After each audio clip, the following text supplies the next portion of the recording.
that people take risks to see. We connect the world and unite it with truth. At Voice of America, we show you the whole picture.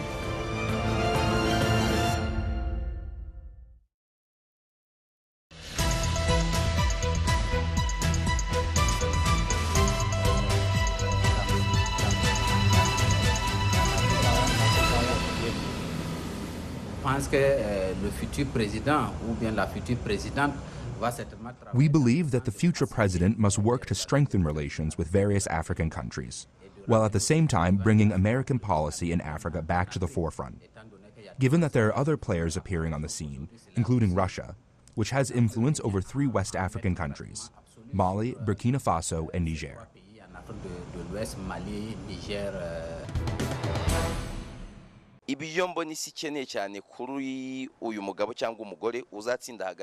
What the world urgently needs from the next American leader is a reduction in wars. Since World War II and the Cold War, the world has experienced an unprecedented level of fear about the possibility of a war involving nuclear weapons. The United States has significant influence over whether these weapons are used. So I'm looking forward to some policies and initiatives concerning the trade that would see the growth of not just one country, but will see the prosperity of both countries. Nous souhaitons une coopération gagnant-gagnant parce que we want win-win cooperation with the United States because Africa has suffered greatly and continues to suffer as our resources are exploited and we earn practically nothing. We expect the President of America, who is going to assume office, to make sure that the wars that have been happening in the world should stop. The first priority for Africa should be solving the issue of migrants who go abroad in search of a better life and often end up drowning at sea. Welcome to Straight Talk Africa. We are discussing the race to Election Day on Tuesday, November 5th, and the efforts of both candidates to attract the undecided voters. For a moment, let's think big picture here. What will a Trump or Harris presidency mean for the United States and its position in the world and its relationship to Africa? I'm joined by Amy Dacey. She is the Executive Director of the Sine Institute of Policy and Politics at American University, and Kwaku Nuamah, Professor of International Politics, also at American University. Ladies and gentlemen, welcome to Straight Talk Africa. Thanks for having us. Thank you very much. Maybe just a little bit, I wanted, if you can indulge me, to talk a bit about, we pay a lot of attention to polls. People talk about polling and all that. To what extent do they actually present the most accurate picture? Because every media house sometimes refers to a different poll. And well, we certainly spend a lot of time looking at the polls, but we have to, a reminder is they are a snapshot in time, and they don't always reflect, exactly who's going to the polls. I think they're a good indicator of trends, of seeing where things are moving. They are very tight. That means it is a very tight election. I think they're usually more often used by the campaigns themselves as a tool to decide where to move their candidate and where to move their resources. But it's certainly something that people look at as they're making their decisions. Yes. And Professor Nuamah, we've mentioned that this election also is of interest, of course, to people abroad, but it's also happening at a time when a lot is happening in the Middle East and of course, in Europe. So in terms of who wins, what is likely to change in relation to foreign policy? Well, for the rest of the world, you're likely to see more engagement if Kamala Harris wins. Trump has been pushing this America First agenda. But for Africa, there's serious implications because AGOA is coming up for renewal next year. Trump may not do it. PEPFAR is also coming up for renewal next year. He may not do it. 5 African countries are having their temporary permission to stay in the United States renewed, and that may also be jeopardized under Trump. But general American foreign policy has been consistent when it comes to the way Africa is treated, because Africa is not such a priority area. But these things that are coming up, we can actually see some real difference depending on who wins the White House. And for the rest of the world, we've been hearing on the campaign trail, for example, one candidate says, you know, I'll deal in a much better way with the situation in the Middle East or even in Ukraine. But overall, sometimes people wonder, does the U.S. foreign policy shift so significantly with the change of the party in the White House? Well, I think there's differences, especially in leadership style, and I just would add that, you know, as these conflicts are going on around the world, the decision, I think, next week is definitely about what leadership style do you want? Do you want somebody who embraces diplomacy? Do you want somebody who approaches these conflicts in a way to make sure that the humanitarian aid, you know, is going, that there's conversations with world leaders that, you know, are happening, that there's negotiations going on? And so I think that's kind of a striking contrast. The other thing that I would say is very important, that not only will the presidency change regardless, we are going to have a new president, Biden's not running for re-election, but we have races both in the Senate and the House that will matter with foreign policy. We will have, if the Senate becomes a Republican Senate, there are new committee chairs that might approach this differently. So no matter who the president is, there will be a new Congress that also will help shape some of these issues, and I think it's really important to consider that as we look toward next week. And of course, that usually is another aspect of the U.S. democracy that times during the election, people especially abroad may overlook, that the control of the House and Senate is critical also to the foreign policy and how it is shaped. Yes, the type of Congress you get matters, because that's how foreign policy is really made. So if you can get the president, for example, you can get Kamala Harris in there and gets a Republican Congress, and nothing will get done unless it's a priority for the party. And so you're actually going to see changes there. But in terms of the bureaucratic approach to foreign policy, those things tend not to change because there are other interest groups that push for certain policies, and those things are going to generally be on board. Yeah, but you know, why you made an argument that the certain things may not happen if, say, President Trump comes in. Why? Has he made any statements that would indicate Africa wouldn't be prioritized? So I talked about Africa growth and opportunities. That it's on deck. It's about to be renewed. Yeah. He may or may not push for that. The area where you can see changes is PEPFAR, is the President's Special Initiative for HIV/AIDS research in Africa, because there's a clause in there. It's called the Mexico City provision that prevents, under Republican administrations, it prevents any organization that is doing, abortion work from accessing that money. And so when Republicans come to power, they put that clause in. When Democrats come to power, they take that out. So that's really, really going to happen. If Trump wins, the Mexico City provisions will be back on board. And if you do even if you don't use American money, but you're doing abortion-related work, you can't access the PEPFAR money. When Democrats are in charge, that provision is gone. So for a lot of African health providers, they have to do all these services. And so that has real implication. And of course, all the countries that are, up for having their permits to remain in this country renewed, Trump may not care about some of those countries. He's already talked about instituting a Muslim ban. That will affect a lot of Africans who are here. I haven't heard that from the Harris administration. I'm assuming that she's going to continue Biden's policy towards Africa. They made promises to Africa that have not been kept. And I'm thinking that if she gets in there, she may want to go back to some of those things as well. So there'll be real differences. But as she said, what happens on Capitol Hill also matters, because you can have a willing president and an unwilling Congress and nothing will get done. But foreign policy can also be very complex. I mean, we were talking about the approach to, for example, how to resolve issues like conflict issues, but also there's the relationship between the U.S. and China, U.S. and Russia. There's at all different levels, including economic engagements. So how do the different candidates articulate that, to give confidence to the American people that whatever happens is actually going to be beneficial to them domestically?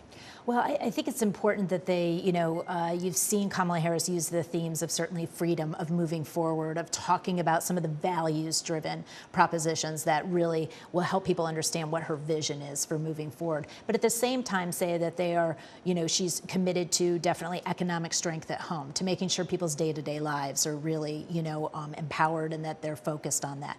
I think the big thing and the big, difference here is that you have somebody with Trump who has a track record. People do know. I mean, he likes to run like an outsider who's never served before, but he has served for 4 years, and we know what he has done. Roll back, provisions for women, definitely increased tax credits for rich Americans so that people wouldn't benefit. So there's that track record. He also really hasn't, during this election, been very specific about what his plans are or what he plans to do this. So I think that, these relationships internationally, we do have a global economy. We do have a global, environment where they all matter and do this. And I think that definitely the Kamala Harris team is very recognized about how some of the decisions domestically can affect everything globally. I think the world is watching. The other thing that I would just certainly point out is it will matter what teams they build around them, as president. I think you've seen during the Biden administration, certainly with Secretary Blinken and others, who are the individuals that Donald Trump is going to come in to be Secretary of State, Secretary of Defense,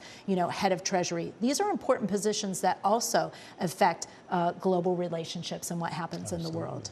Mm-hmm. Absolutely. Yeah. Yeah. So you end up with someone like Elon Musk in the government, and it's chaos all over the place. We saw Trump last time he was president. He brought people from corporate America who didn't have any public interest, experience and public policy experience, and he thought that you could run the state and the government business like a corporate entity, but that's not true. But so then there are millions of Americans who endorse that kind of approach, and in fact to think that he's good for business, and they look at probably trickle-down benefit of that kind of a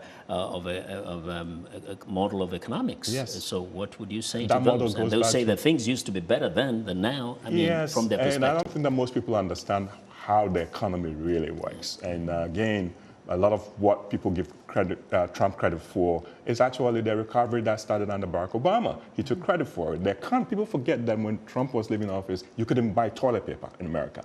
That was his economy. The way he mismanaged COVID destroyed the economy. So when Joe Biden comes in, he has to do this stimulus, Keynesian-type stimulus, which then created inflation. And the way you fight inflation is by raising interest rates. So these are all connected. But if you're explaining that to the ordinary voter, you are losing. It's because ordinary voter is just thinking about, well, my wages were high when Trump was in power and all those things. But you got to find a way to let people understand that America came out of the COVID crisis better than any other major economy. And that's because of policies that were put in place by the Biden administration. So I don't think that they've taken credit for the recovery enough. And again, I don't know what her strategies are telling her, because she's been very careful not to embrace Biden too much. Yesterday's speech was the first time that I heard a coherent separation argument, because she's been going back and forth about whether to embrace Biden or not embrace Biden. People ask her, how are you different? Yesterday she said, well, my government is going to be different because we face different challenges. And it was the first time that I heard an explanation that makes sense. But you got to take credit for some of the good stuff that happened in the back, even if it comes to the baggage of having to explain to people why inflation is high. But Amy, don't things overlap though? I mean, like an administration comes in, of course, certain policies may roll on for some time, but then things happen. Sometimes you encounter war, you encounter, for example, COVID. And is it possible sometimes to make a very clear line as to, okay, this is up to here to so and so? It's a good question. You inherit the good, you inherit the bad, and how do you interpret that? But I do think this is about, and it was a great point that she made, that she is going to, this is the snapshot in time. And, come January 2025, that's when this new presidency begins. There are going to be new challenges. There are going to be challenges that haven't been, reformed. But I do think that the message that her team is putting out is that, under a Donald Trump, it is a less than. You're less than. You're less than if you don't have children. You're less than if you are transgender. You are less than if you are at a certain economic point and need assistance from the country. And I think a lot of people don't want to be part of this less than, this rhetoric, this divisiveness. So much of the polling that we've done at the Sine Institute and that you've seen, in the States is people are tired of this divisiveness. And I think this constant, he's taking his playbook from 2016, and trying to say, yes, there's an anger and an anxiety and an angst, but I know who's causing it and I know who to blame, and that just creates division in the country. Yeah, but at the same time, I mean, we have those, I'll bring that up. There are those who still think, going back to his years in power, they fared better. And they think they're working, they're looking at a familiar kind of promise as opposed to the uncertain, the unknown from the other side. Yes. So, I mean, obviously, it's her job to remind people of how chaotic things were under his government.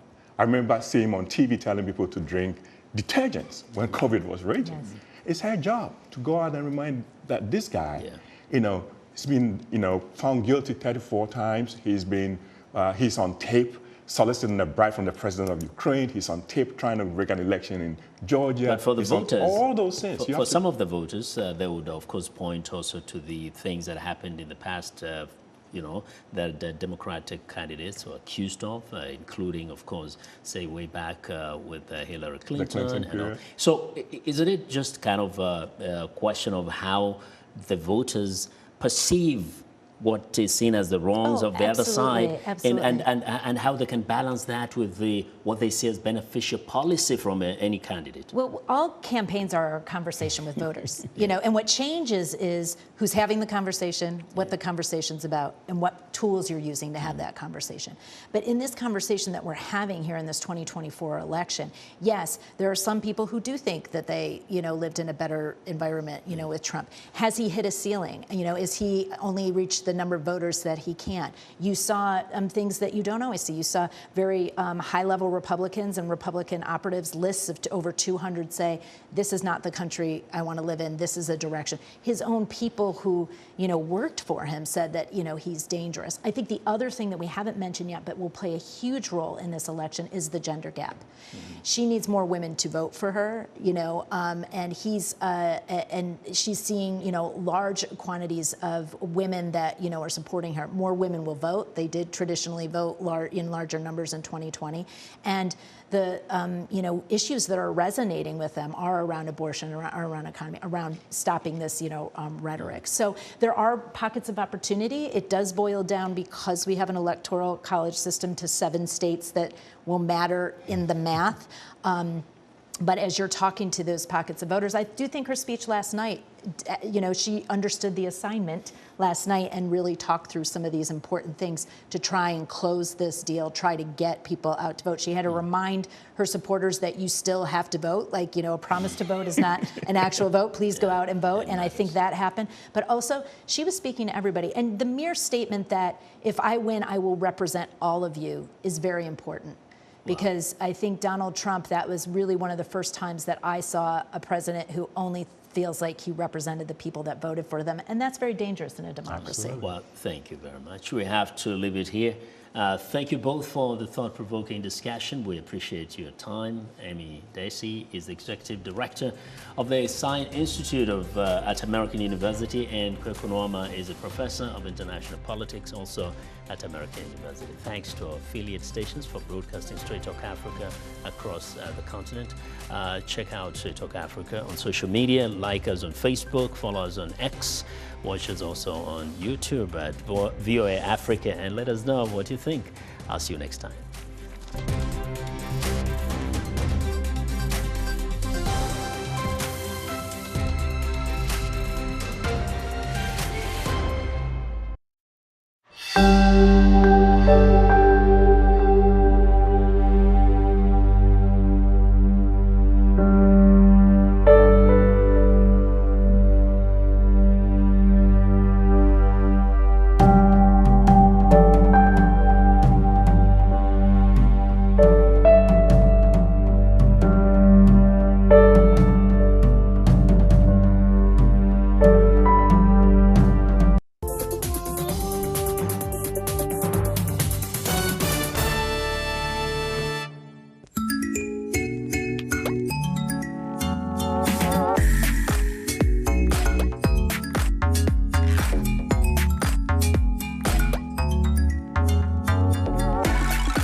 Our Voices, thank you for being with us. I'm Orion Itangishaka.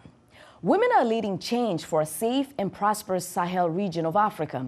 According to the UNDP, the United Nations Development Program says everyday women plays a crucial role in bringing peace and security to their communities and conflict-affected regions of Burkina Faso, Cameroon, Chad, Mali, Niger, and Nigeria. However, UNDP also notes that women continue to face numerous challenges stemming from deeply ingrained social cultural norms and structural barriers. Today on Our Voices, we hear about their journeys and what experts say they can do more for greater gains when fighting for peace and security on the continent. First, as usual, I'm here with my co-host, my brilliant co-host, Ginny Niwa, and Simenyesh Yakoye to look into this.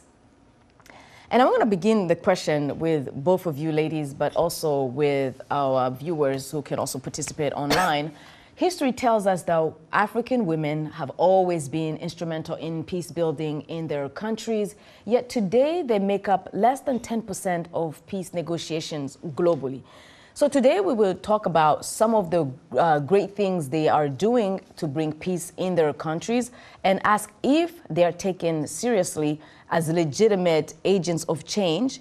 But here's my take. My theory is that throughout the media, and maybe also we are guilty of this as people in the media, African women more often than not are portrayed as victims who are weak and vulnerable, and could this be what is causing their portrayal as weak and vulnerable and maybe not able to do change in their community, especially in peace and security issues? I mean, I don't think we're guilty, and I don't think it's the media that's portraying women in conflict areas as victims, because they are actually victims. They are displaced, they lose their husbands, their son to the war, they get raped, they are enslaved. And we have seen a lot of reports where sexual violence is being used as a weapon of war, right? But when it comes to peace negotiations, conflict resolutions, women are denied a table. They are denied a voice. They are denied a spot. And without, having women in these processes, it's hard to bring a long-lasting solution. And we have seen that recently, for example, in Kenya, following the post-election violence in 2008. Women activists mobilized themselves, mobilized the community, and they were able to bring constitutional reform and land reform. And we have seen that in the past also in Liberia case and many other grassroots efforts where women can actually be instrumental in lasting peace, but they're often denied a table. Correct. I think we're just reporting what's the facts. Yes, exactly. Well, women are definitely on both sides of the spectrum. They are victims, but the media, I feel, doesn't cover all the efforts. And we know women can be activists. They can be in social, civil society. They can be agents of change in, humanitarian. And also the motives are not always to have the light on them, as opposed to, other gender who may need, more, political gains. Yes. Gains, and yes.